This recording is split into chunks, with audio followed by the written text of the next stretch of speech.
so for today, we will be discussing the adding and subtracting of a radical expression. So I will show you on how to add or subtract a radical expression if it is a similar radicals or dissimilar radicals. So let us solve for our example number 1. Our example number 1, we have here 4 square root of 5 plus 3 square root of 5. So as you can see, we have square root of 5 and square root of 5. So it is a similar radicals. So we are just going to add or simply add the given whole number and then we copy the given radicals. So 4, we have now 4 plus 3 square root of 5. This equals now to 4 plus 3 is equals to 7. So we are just going to copy square root of 5. So the final answer is 7 square root of 5. Why did I copy or why did I just copy the square root of 5? Because the square root of 5, the equivalent of this number is not the whole number. So it would remain square root of 5. Okay, let us try to solve our example number 2, which is a subtraction of a similar fraction. Why similar? Because we have here fourth root of 2, and then we have here again fourth root of 2. So again, just the process that we do to the addition, we are just going to subtract the given whole number and we copy the given radicals. Okay, reminders, this is not applicable in all kinds of radicals. It always depends if the given radical expression, if you do the process of squaring it, it would be a whole number. So you don't need to write now the radical form. Okay, so we have here 3 minus 6, fourth root of 2 is equals now to 3 minus 6 is equals to negative 3. Then we copy fourth root of 2. So the final answer is negative 3 fourth root of 2. Easy, class? Yes, easy. Now, let us solve for our example number 3. As you can see, in our example, square root of 8 plus square root of 15. So it's a process wherein we need to factor first the given radicals for us to be able to solve it in an easier way. So, how do we factor the square root of 8? Let us remind our previous lessons. So, what would be the factors of 8, which the first, the one of the numbers are a perfect square. So, 8 would be equivalent now to 4, which is a perfect square, times 2. So, 4 times 2 is equals to 8, correct? Okay. Now, for 50, we think of a number, the factors of 50, which the one of the factor is a perfect square. So, we have now 50 would be equivalent to 25 times 2, correct? So, 25 times 2 is equals to 50, wherein 25 is a perfect square of 5. Okay, no? For the next is, we are now going to do the process. So we simplify first the given radicals. So we have here for 4, we have 2 squared times 2 plus, how about 25? We have 5 squared times 2. So after we simplify it, we can now do the process or we can cancel the radical sign in this equation. So we have here, for this 2 squared minus times 2 would be equivalent now to 2 square root of 2. Okay, so nawala na si square, square because of the radical sign.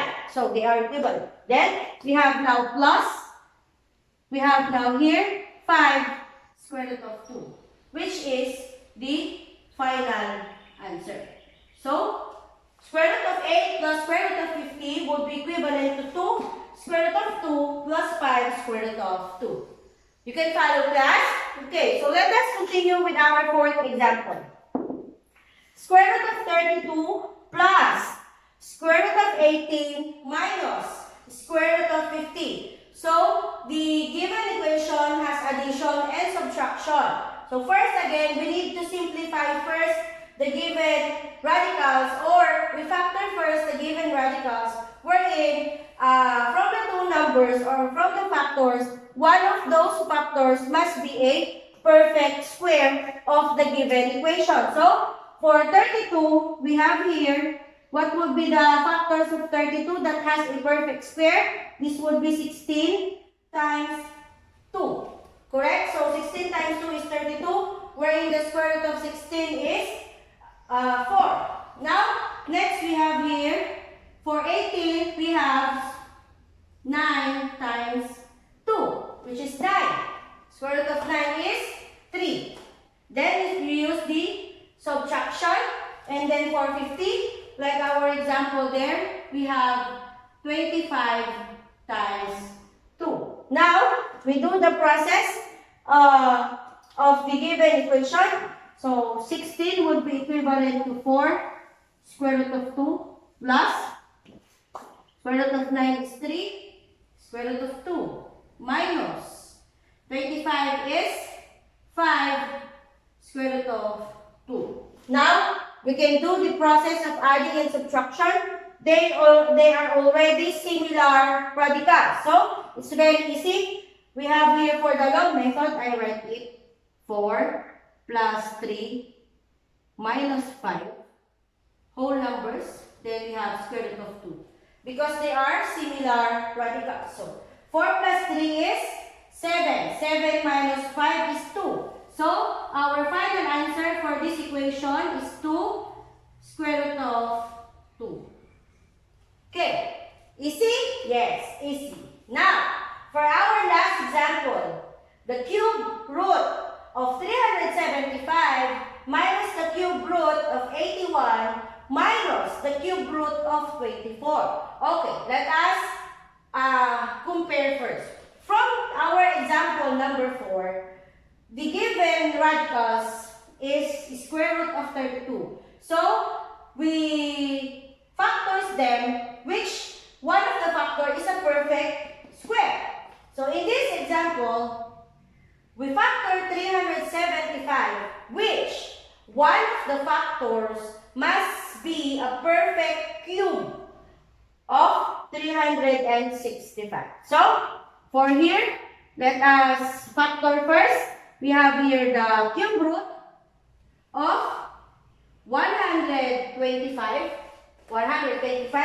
times 3 minus cube root of 81, so it is 27 times 3. Correct? Then, minus again. The cube root. Okay, so 24 is 8. Okay, so 8 times 3. So 8 times 3 is 24. Now, let us now simplify the given equation. So, what would be the cube root of 125? This would be 5. Then we have cube root 3 minus 27. What would be the cube root of 27 is 3. 3 cube root of 3 minus, what would be the cube root of 8? So, we have 2 cube root of 3. Now, as you can see, we now have a similar radical. So, we just do the operation as. So, we have here 5 minus 3 minus 2. And then, this is the whole numbers, 1, 2, 3. And then, we're just going to write the given radicals, cube root of 3. So, 5 minus 3 minus 2 cube root of 3, this would be equivalent to 0. So, our final answer now is 0. Easy class? Very easy. Bye-bye!